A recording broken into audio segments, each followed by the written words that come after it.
One of the pillars of a green future is electric power. So by 2030, many thousands of specialists and managers are needed in the battery sector in Europe. To prepare us for this task, we created a place to train these experts, our ELLB. Here, we empower battery experts with leading-edge knowledge to shape Europe's green future. ELLB, European Learning Lab Batterycells, part of the Fraunhofer Research Institution for Battery Cell Production FFB. Good afternoon and a warm welcome to today's first live battery webinar regarding the European battery ecosystem presented by the European Learning Lab Batterycells, the ELLB. My name is Michael Wessels. I am the Group Manager for the Academy activities at the Fraunhofer Research Institution for Battery Cell Production FFB, and I will guide us to the upcoming 60 minutes. Before we start with our speaker presentations, I'd like to give you a small overview of the Fraunhofer FFB and the European Learning Lab Batterycells as a part of the FFB. Also, I'd like to present the webinar program and today's speaker, Dr. Axel Thielmann and Dr. Lukas Weymann. The Fraunhofer Research Institution for Battery Cell Production FFB is located in Münster. It is an open battery cell factory for research and development purposes, which claims to become the center of development of a modern and scalable battery cell production for Germany and Europe. This claim is also fixed in our value proposition called Innovations for an Efficient and Sustainable Battery Cell Production. To ensure that production in Germany can provide new battery technologies more efficiently, more cheaply, and in the highest quality in the future, the federal government and the state of North Rhine-Westphalia are funding the research factory for battery production with a total of 680 million euro. The factory provides infrastructures for small and medium-sized companies, and also large companies and research institutions can test, implement, and optimize the near series production of new batteries with a theoretical yearly production capacity of 7 GWh for electrode material. In addition to those technical supports for the upscaling of battery cell productions in Europe, a further aim of the Fraunhofer FFB is the transfer of battery knowledge to close future skill gaps. This is why the European Learning Lab Batterycells ELLB was called into being. The demand of the ELLB is to empower battery professionals with leading-edge knowledge to shape Europe's green future. The responsible project team for this immense task unites the competence of 5 different Fraunhofer institutes, the Fraunhofer Academy, and also the Fraunhofer Alliance Battery, and ensures that everyone will find the right course and lots of knowledge on the subject of batteries. The targeted philosophy is characterized by the following claims shown on the next slide. We focus a close cooperation with relevant European players. The development of our curriculum will be marked by the iterative exchange with industry partners and also with an agile approach to address changes in the market and quickly create added value. We will include our industrial production lines, for example, through augmented reality applications, and offer virtually connected smart learning. We will also add innovative possibilities in the training and curriculum and also innovative learning environments based on the new work principles. Our first program going on the market is our webinar series, which provides a short overview over these 4 topics. Today, you will get an overview over the European battery ecosystem and learn more about the main players and evaluate the job needs along the value chain with us. The second course, taking place at November 28th, gives you an insight into the material cycle of lithium-ion batteries, the challenges that come along in the process of production, and an overview of recycling. In the third webinar, Sustainable Battery Cell Production and Digital Twin in March 2023, we will discuss issues in the classical lithium-ion battery cell production, as well as the use of digital twins. And last but not least, the forecast of the battery value chain regards the political, strategic, economic, and social challenges arise in the future when establishing the battery value chain. This webinar is dated for end of March 2023.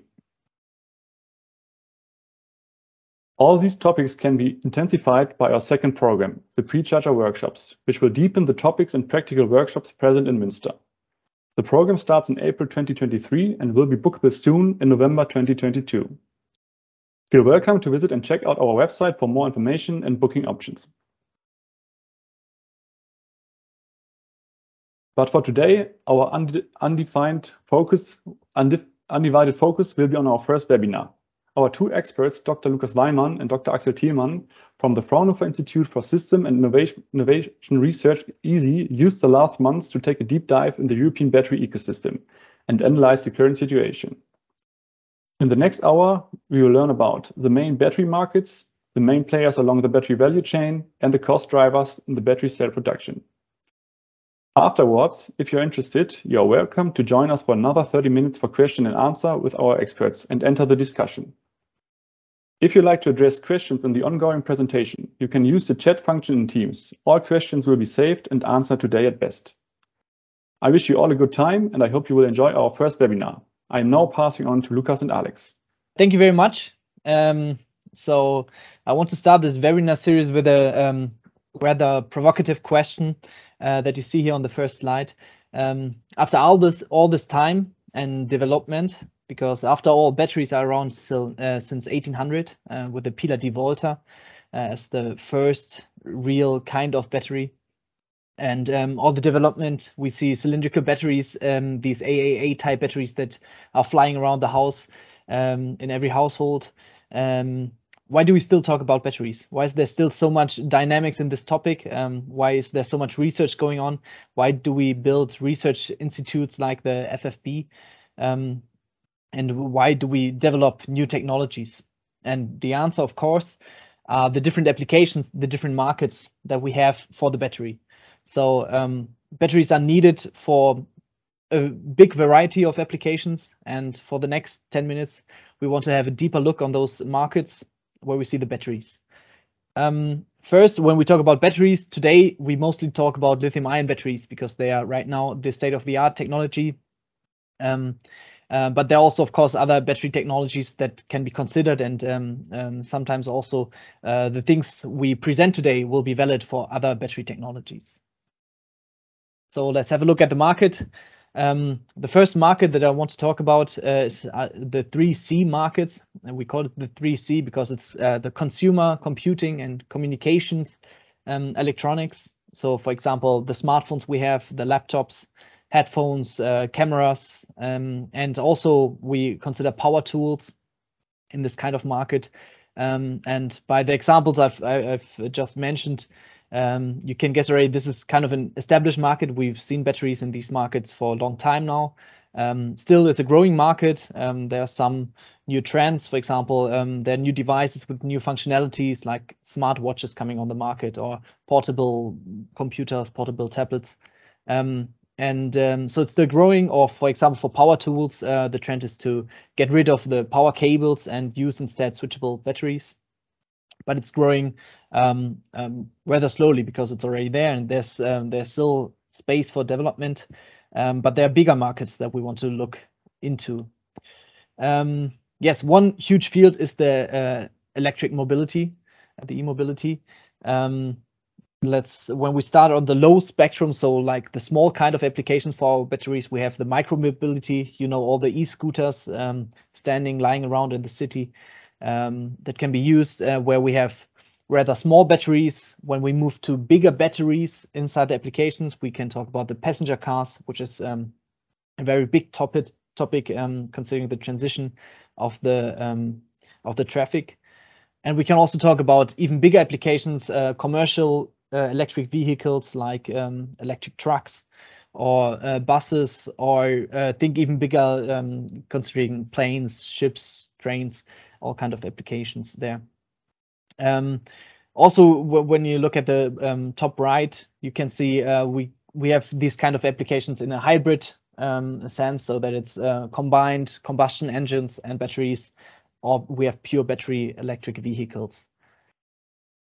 So this is a huge field and a main driver of all the research around batteries, about batteries. But there's one more big market that I want to talk about today, which is the market for battery energy storage systems.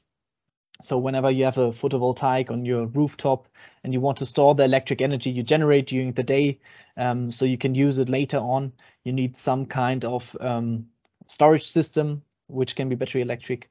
Also for bigger applications, for industry applications, but also to balance the electricity grid the nationwide electricity grid, energy storage systems are needed. For example, when we move to renewable energy sources, the production of electric energy is not constant over time, because of course when we use photovoltaic, when we use the sun, we get the energy during the day, we don't get energy during the night, which is the production side. On the other hand, for the demand, we need the energy, for example, not in the morning when we all wake up, turn the lights on, take a shower and go to work.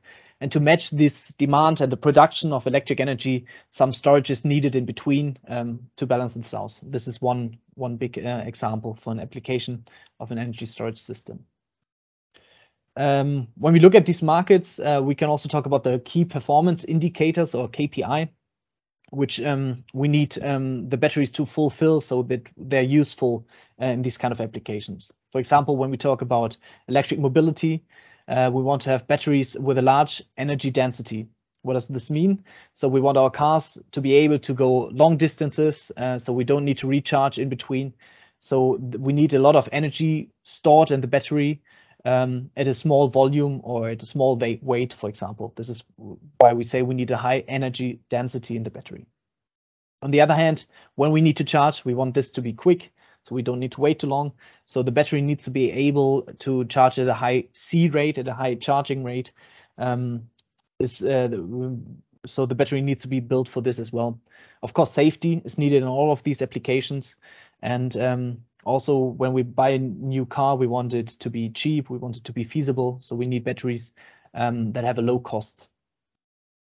When we look at energy storage systems, the low cost is really one of the main, most important KPIs for the battery, because the energy density is not that important in this kind of applications. We have usually more space for the batteries than compared to our car. They don't have any weight limitations usually. So cost is one of the biggest parts here, and of course safety, but also the calendric lifetime. So we want the battery to last for a long time, for many years, before we need to switch it again. And for the third market, it's also slightly different. For example, when we use power tools like electric drillers, we need cells that provide us with high power in a short period of time, and they also need to be rapidly chargeable. So as you can see, there's no one battery for all applications. There's no one fits all solution. So there are also a wide range of battery technologies with different battery chemistries, so different materials inside the battery, different formats, you know, the cylindrical batteries, but there are also bag-type batteries, or in different shapes and forms and sizes, of course. But now we want to talk about the size of the markets, of the three markets I mentioned before. And to give you some heads up first, so when we talk about market sizes, we can do it in two ways, or we usually do it in two ways for batteries. One is the monetary value. So we say the market has a size in a certain amount of euros, which is just the amount of sales you can make in these markets. For example, the sales of batteries for electric vehicles times multiplied with the price. And then you can get the monetary value of this market. So when we do forecasts about the market size in the future, these depend on the number of sales and also on the prices for the batteries.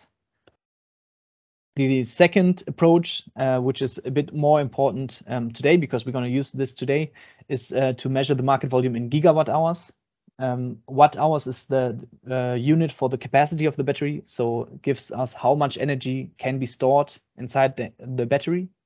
And when we multiply this with the sales, we can say how much energy in all these batteries that are being sold or are demanded is given in all those batteries, how much capacity. Yeah.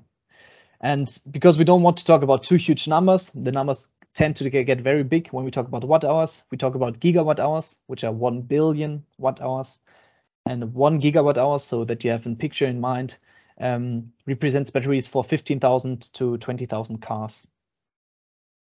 So how big are the markets? Let's have a look.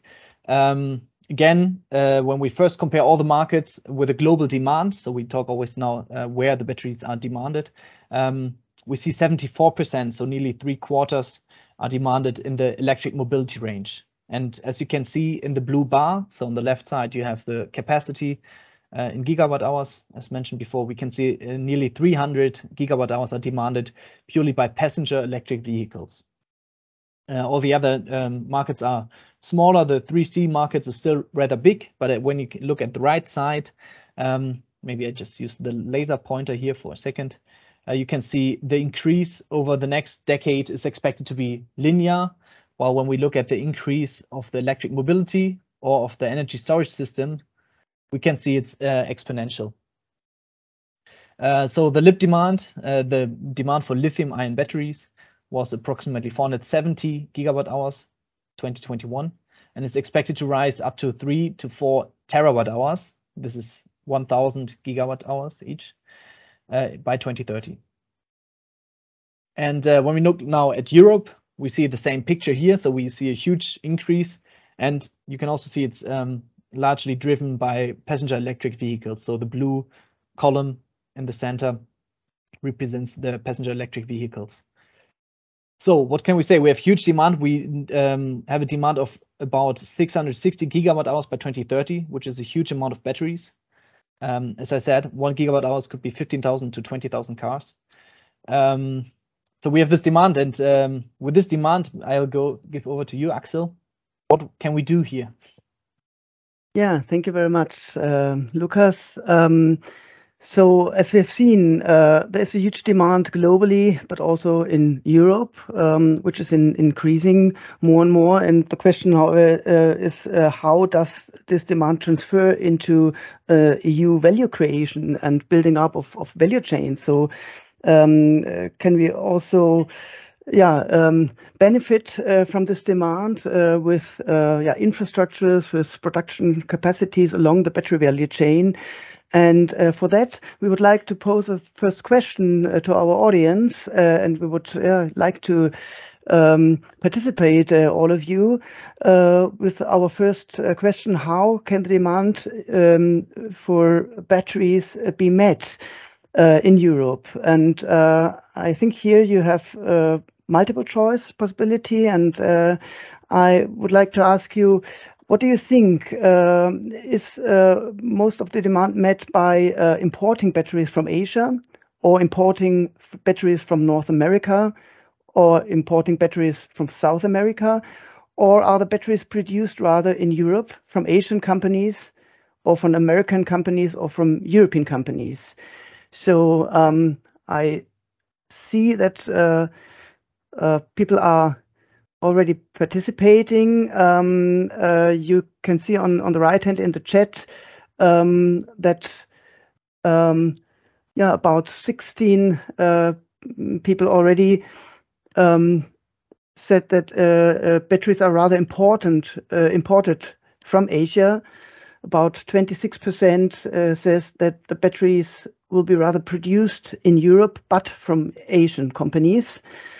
And 38% see that batteries, or think that batteries will be produced from European companies. That's also what we hope, of course. We think that this question coming from the demand is of great importance also when we link over to our second part of the discussion, which will be on the main actors along the battery value chains. There, Lukas will introduce about the current situation of who are the main actors. And of course, we are wondering or hoping that along the value chain in future, those actors will also be European players and not only dominated by Asian ones. But let's see again at the quotation here from our short survey question, which seems to be around 30% is saying batteries will be also further imported or are imported basically at the moment, and will be further imported maybe from Asia. 26 think Asian companies will produce the batteries here, and 40% think that EU companies will produce the batteries in Europe. But well, this is the highest ratio, but taking together the Asian dominance, 30, 40, 50, so almost 60%, let's say, think we have rather a dominance from Asia.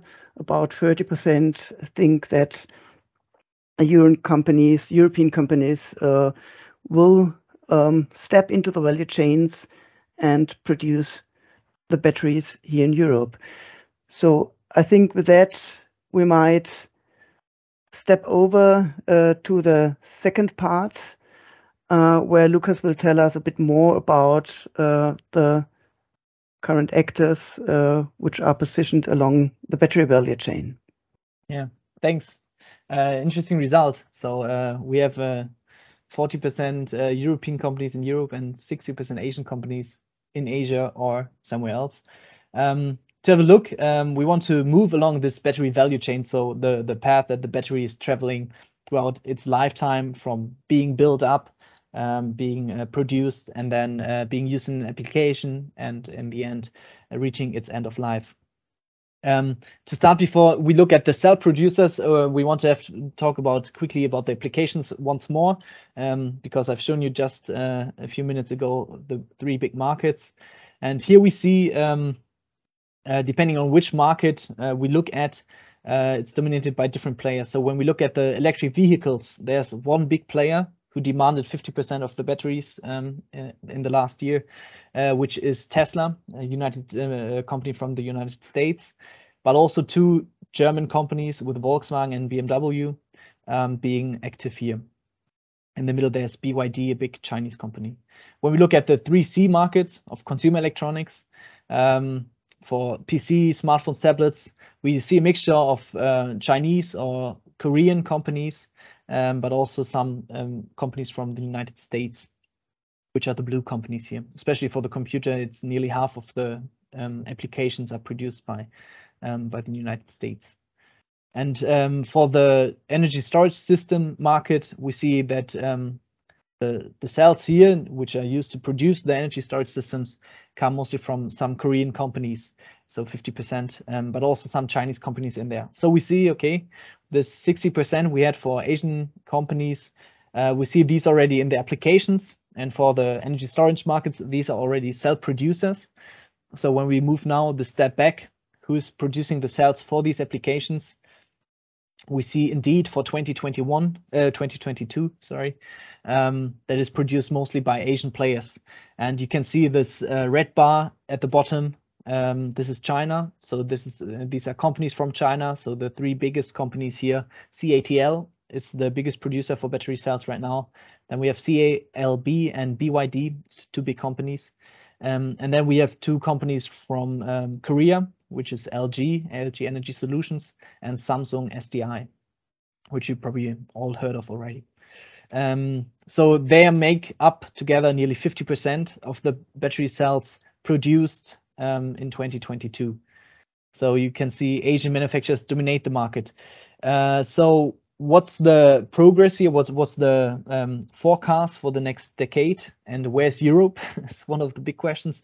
And as you can see here, there's a European flag already in 2030, where we say that about, I guess, 15% of the cells will be produced by European cell manufacturers by 2030. This is the forecast of the most recent data we have. So this is the location of the cell manufacturer, so where the companies come from, of course. But we also see still Chinese companies make up nearly 50% of the produced battery cells. And then there's in blue and orange, Korea and Japan in there, but also some companies from the United States. But let's talk about Europe. So they're not only, when we see the European companies, we of course want to know where they sit, and many of these companies want to produce battery cells in Europe. So now you see all these bubbles on the map, and the size of the bubbles represent how many gigawatt hours battery cell production capacity is announced in the different countries. So if there are plans announced to produce battery cells, and they come with a certain production capacity, so how many cells can be produced, which is given in gigawatt hours again here. And you see with 429 gigawatt hours, the largest country here is Germany, but there are also other big countries like Hungary, France, Italy, and Sweden, and Spain, where many battery cells are supposed to be produced. And you also see a bunch of names here flying around, which are all the different companies who announced battery cell production facilities all over Europe. And when we look where these companies come from, on the right-hand side, you can see for 2022, this is some orange bar because it's mostly non-European players. But for 2030, we can see that more than half of these companies who produce battery cells in Europe will also be European.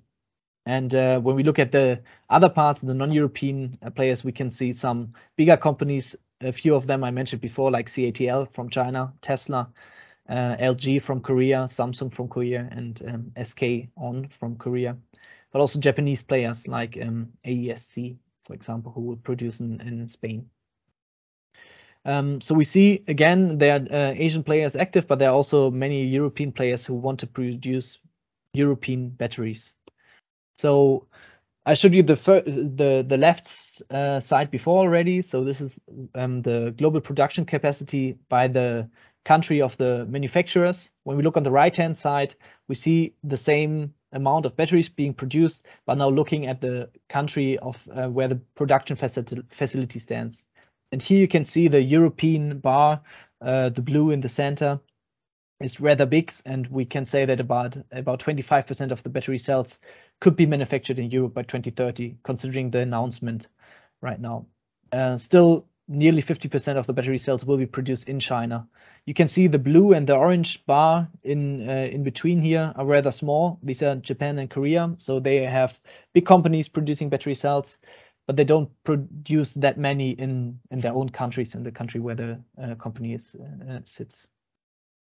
Okay, so when we move now on, this is the battery value chain. We can ask the same question again. Now, who's providing the components that are needed for building a battery cell for the cell manufacturers? So we go one step back, and a battery consists of course, many components, 4 main components that we picked out here. So the anode and the cathode, which translate to the minus and the plus pole in the battery. We have a separator in between, so they don't touch, which we need. And we have some electrolyte. Right now, it's usually a liquid, which enables the ion transport through the battery, which is needed so that we can charge and discharge the battery. When we look at the anode, so one of the main components, you can see in the top left already, the biggest companies are all from China, and China produces 60% of the anode materials for the batteries. When we look at the cathode, so the other side of the battery, we see it's a bit more diverse. So there are still many Chinese companies. The biggest companies, again, are Chinese there. And it's 2/3 are being produced of the cathode materials by Chinese companies. But there are also Korean companies inside and 2 big Japanese companies, Nishia and SMM. But also here we see European companies. 2 big companies, Umicore and BASF. So you see them, they have some share here as well. This is Umicore. And together it translates to about 10% of the production of cathode materials. When we look at the electrolyte and the separator, we don't have the European flag anymore here in the bottom, but instead, again, the Asian countries. So we have still China being very big, Japan and Korea. And for the separator, also the United States, we have some companies there. So we can say, yeah, there's a strong market position for Asian players in the manufacturing of battery components. Again, we can do the same thing. We can go one step further and look how are these components produced. For the production of the components, we need different raw materials, and we can ask, okay, who is supplying the component manufacturers now with the raw materials? And here the picture becomes more diverse, which is due to the different mining activities, of course, all over the globe. And it's not that strongly dependent on where the companies come from, but of course where the deposits are. For most of the battery raw materials, the deposits are spread out globally, like for lithium, for example. On the other hand, for some materials like cobalt, they are pretty much centered, and there are not many sources for cobalt right now. So when we move again from left to right in this diagram, And we talk about lithium. I think the first country that comes to mind is, I mean, for me, it's always the case, is Chile, where a lot of lithium is mined, and it's discussed a lot, the mining of lithium in Chile. But actually, the biggest country is Australia, with more than 50% of the lithium being mined in Australia in 2021. When we look at the cobalt, this is an interesting case, because cobalt is a material that's needed for some high capacity batteries.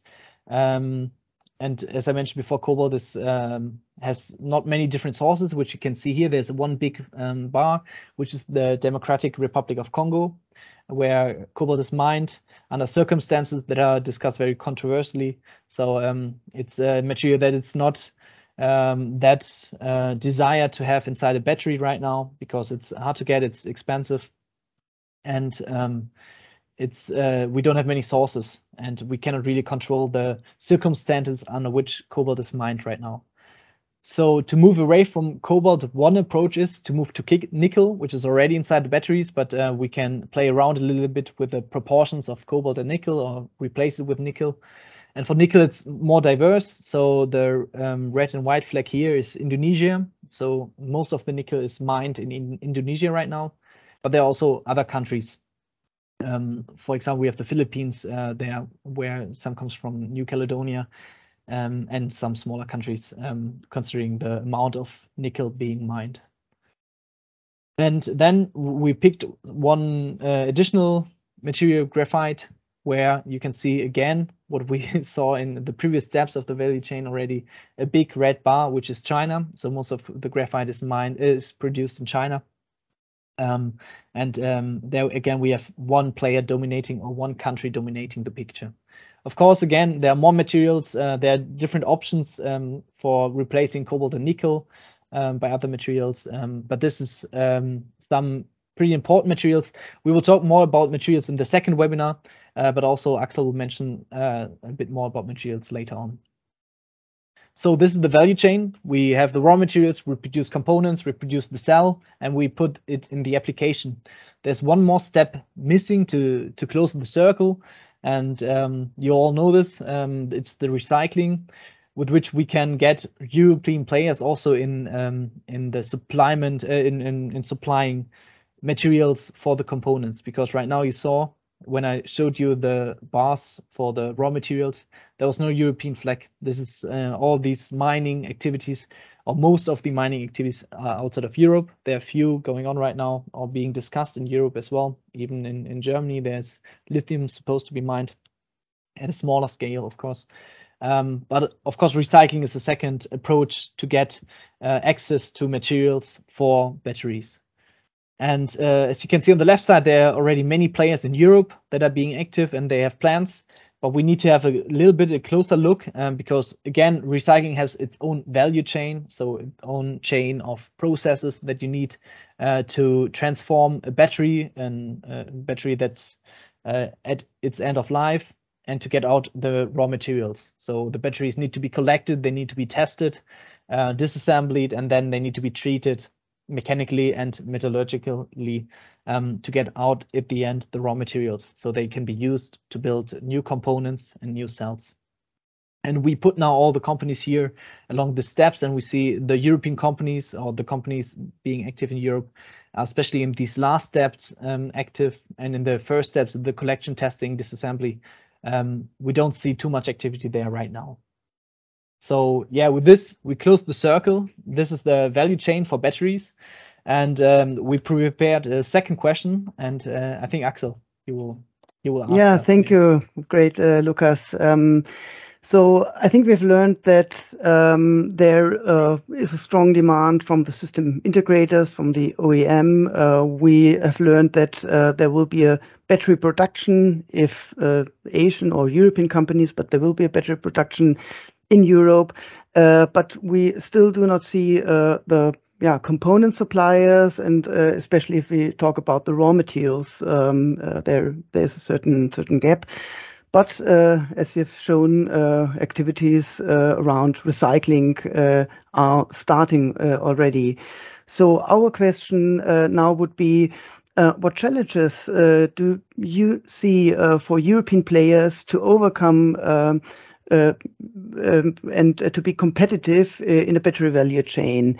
In this case, you can just type in a word or one or two words, and we will have a kind of cloud. So it's starting already. So we see that costs are seen as a challenge, also sustainability, the labor costs, price competitiveness. So what you can see, if several people type in the same kind of challenge, then it will be ranked higher and will be more visible. So now we have raw materials and the labor costs as main challenge. In any case, what we can see already, that the challenges are somehow connected to the costs and the production of the batteries, and this is of course related to the ingredients, to the raw materials, of course also to the labor who is needed in the production facilities to produce. We see a lot about skilled workforce indeed, but still the raw materials are ranked high. Raw materials, labor costs, skilled workforce.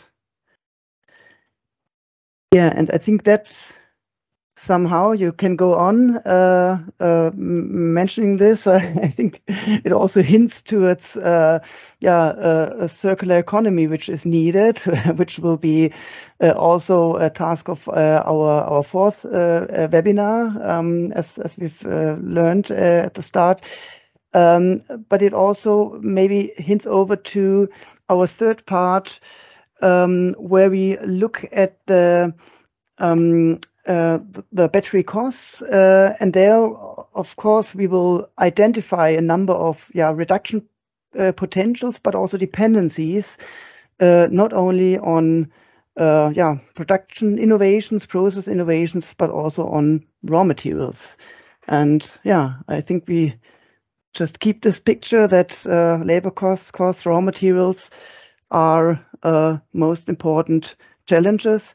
And then I would start with a third part. So what are the cost components and what makes our batteries so expensive? And here on the right hand, you can see a typical the typical cell costs of a Tesla 21700 battery cell in the Model 3 as of the year 2022.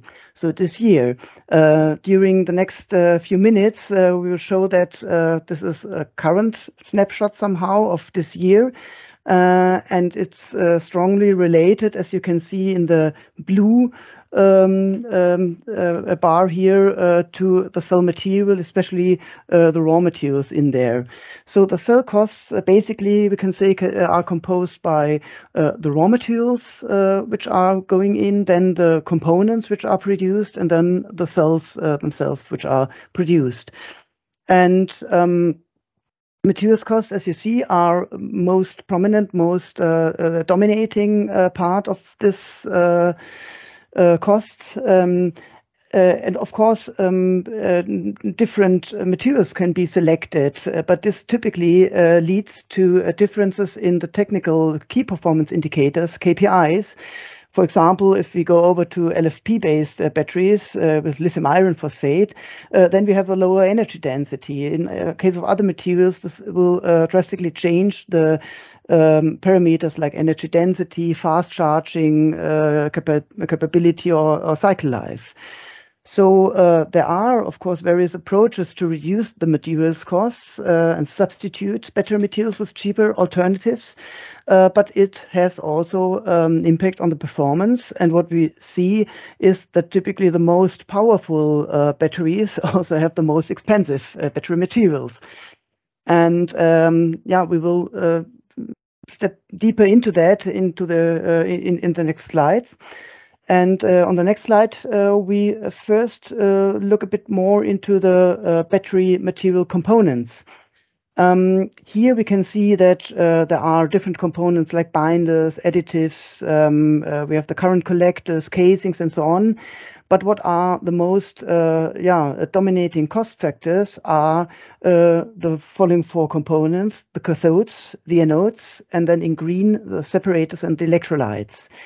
Especially the cathodes, we can see that they are among those four components dominating again with very high costs in 2022, with about $70 per kilowatt hour produced battery. On the next slide, we will explain why especially the cathode materials have this strong impact on the costs in this year.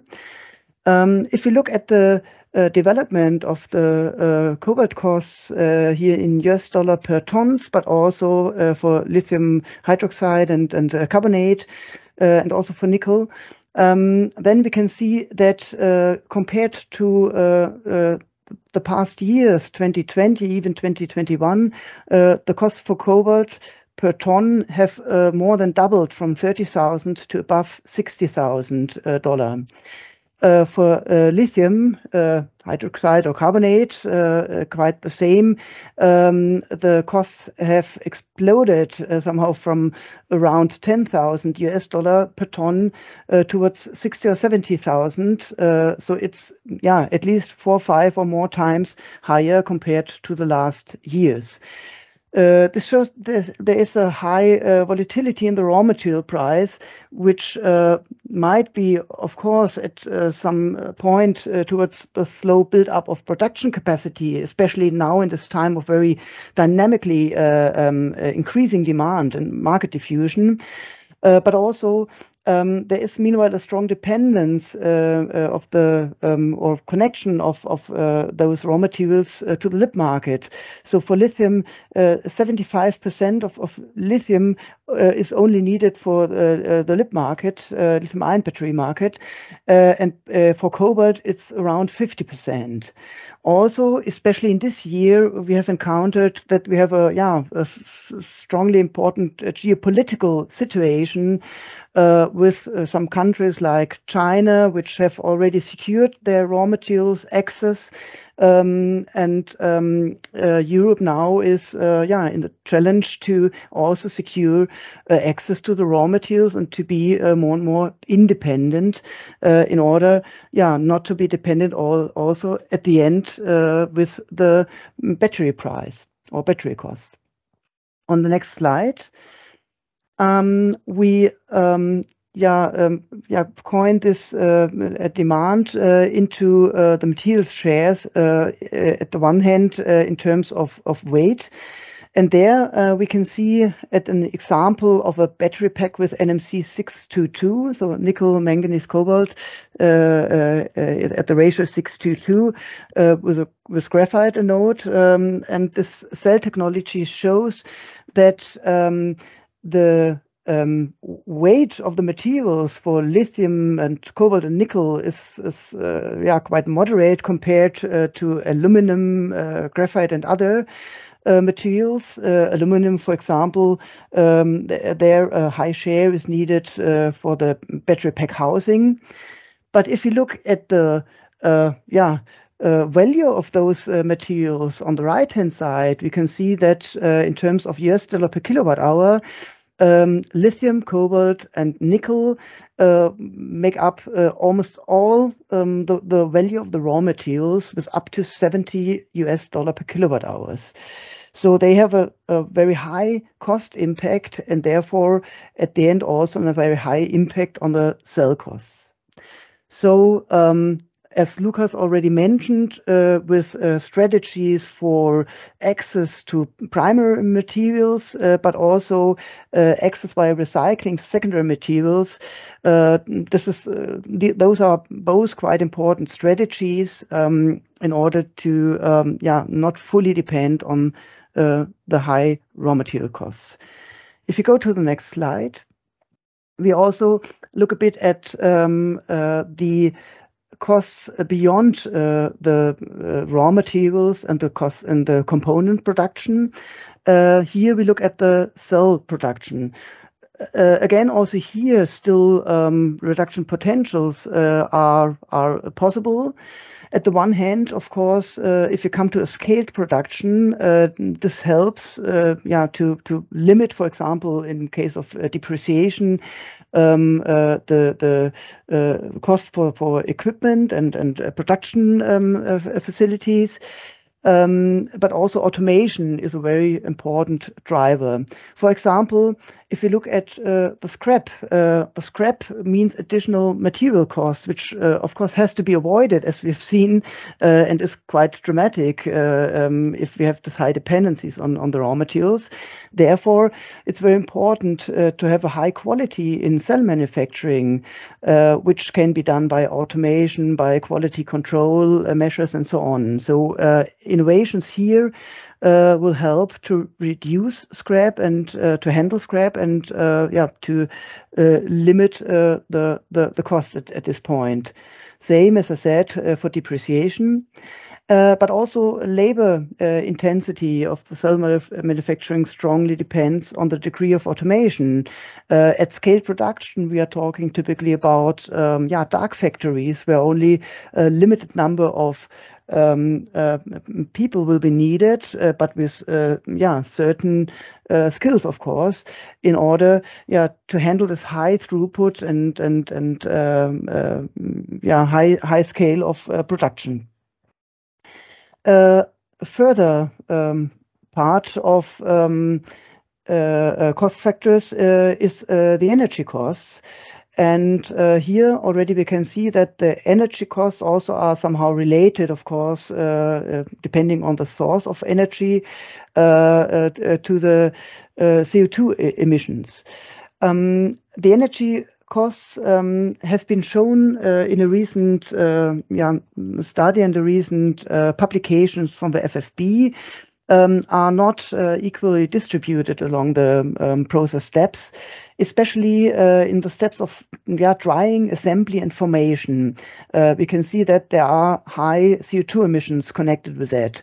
For example, on the right-hand side, for formation, about 3 kilogram CO2 per kilowatt hour in cell are related. For drying rooms, 2.3, and for coating and drying, also 2.3 kilogram CO2 per kilowatt hour cells. So process innovation like dry coating and other measures are things which might help to further reduce the energy costs and therefore handle also this cost factor. And if we summarize all what we've learned in the past minutes, then on the last slide here, we can say that we basically have, let's say, up to a cell production or up to a battery cell, we have three parts of cost factors. One is along the raw materials, one is along the battery components, and one is along the battery cell production. For battery cell production, we learned that the scaled production and automation and so on helps to reduce depreciation, labor costs, and so on. But also process innovations, quality control, and so on can help reduce the scrap and the use of energy. But if you compare the 150 euros or dollar per kilowatt hour in 2024, as we've seen before, with the situation we had 1 or 2 years ago, where we were already at almost or around 100 euros per kilowatt hour of a battery cell, we can see the huge impact again of the raw material prices. The forecasts for the next 5 to 10 years or 25 to 2030 are normally that around 80 or even 60 euro or dollar per kilowatt hour might be reached. This will be possible if all those process innovations, scaled production, and so on will be done, will be realized, but also if the raw material access and raw materials prices will be handled. Therefore, again, and to close with that, to become more and more independent from this now strong dependence of lithium, cobalt, nickel, it might be partly reduced in Europe. For example, there are those mining projects announced for lithium, but not for all metals. So it can only partly help to solve our problem if we look at the raw materials production in Europe. On the other hand, if we look at recycling, at the time the amount of recyclates will come back, this will be rather beyond 2035 or 2040 onwards. And therefore, we in the next foreseeable future, next 5 to 10 years, we really will not be fully independent from the raw materials. And I think that brings us to our last question for today, where now I would the other way around hand over to Lukas. Thanks, Axel. Perfect. Yeah, so this last slide you just showed is probably the question that is the most important for us now. So when we look at the next decade, where will the battery price be in the end? So can we cut below the $100 per kilowatt hours, or even below the $60 per kilowatt hours? So now you have a question again. You have a multiple choice question, and you can select so where you expect to be the battery price in 2030. So maybe this gives us a representative estimation from all of you who are now experts in the field of batteries, I guess. So is it still above $100 per kilowatt hours by 2030 due to the high raw material costs and to the limited innovations in the production and processing of batteries and battery cells? Will it go below because we have then moderate raw material costs, so we will be in the range of $80 to $100 per kilowatt hours due to some innovation effects? Will it drop even further? The third option, $60 to $80 per kilowatt hours, because the raw materials drop even further, and we have high innovation effects. Or will it even go below $60 per kilowatt hours, because the criticality of raw materials is not dominant anymore? We have high innovation effects, and we have maybe the scaling up and the dark factories that Axel just mentioned. So feel free now to select the price that you think is the most realistic, and we can see in the chat right now evolving what you all guessed. So if we look at the results right now so far, you can still, of course, continue voting. We see 50%, so the majority voted for $80 to $100 per kilowatt hours, so that we see some relaxation of the prices. We can go below the $100 per kilowatt hours, which we had 2020, 2021, and below the value that we had 2022, of course. 1/3, 33% so far, voted for $60 to $80 per kilowatt hours, so we can really drop below. We have 2% which are optimistic and say it can drop below $60 per kilowatt hours by 2030. And the first option I didn't mention so far, with 16%, we have 16% voted that the cost for batteries will not drop below $100 per kilowatt hours. So we won't be able to go below the price that we had 2020 and 2021. I think there's still votes coming in so far. We can still wait a minute here and look how the votes evolve, and look at this discussion that we have here right now. Again, we will talk about materials in the second webinar, and about closing the circle of production, third webinar, of course. And these future kind of estimations, future forecasts, is something that we look into in the fourth webinar in the next year. So I'm looking once more at the votes. I think not much change. We have 51% now going for $80 to $100 per kilowatt hours. Maybe before we close this, I just saw one question in the chat that I just quickly wanted to reply to. So there was a question about the value chain, if we also look at Second Life as part of the battery value chain. Yes, we do. In our research, we consider Second Life concepts as part of the value chain. We showed a simplified version. The value chain that we discussed before is, of course, more complicated and more differentiated. So there are some steps in between, and even after the battery cell, we have modules and packs. And we also look at Second Life concepts, of course, yeah. Then also I've seen Lucas' second question here asking for the depreciation costs and what depreciation period we typically assume. So I can say that typically in studies we are around 5 to 8 years, maybe 5-6 years of depreciation time. But here in this case, for those cost analysis, we did not do those calculations. We just looked at the costs for depreciation along the cost structure. Yeah, thanks. Okay. Yeah. Okay, awesome. So we had 3 nice questions. I think these results are pretty interesting, especially the estimation of the battery price. We've learned that you all guessed that about 60% of the batteries will be produced by Asian players, and we saw that the challenges consider labor costs, mostly raw materials. So thank you for taking part in this. With this, we come to the end. This was our input here. I hope you learned a lot. Thank you for participating in the questions, and I want to hand back over to you, Michael. All right. Yes. Thank you, Axel, and thank you, Lukas, for your interesting presentations and your given insights for the European battery ecosystem. And also a great thanks to all participants for your interest and for joining our first live session today.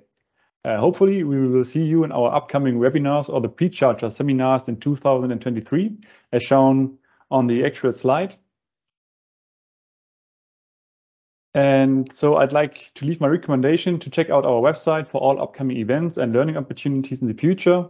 And yes, Lukas, as you said, we already reached the end of the lecture. We will now end the recording of today's session and start with the Q&A session afterwards with you 2 experts for today, where you, the participants, have the chance to ask questions, discuss, and network. So thanks again for your interest, and we wish you all a nice day.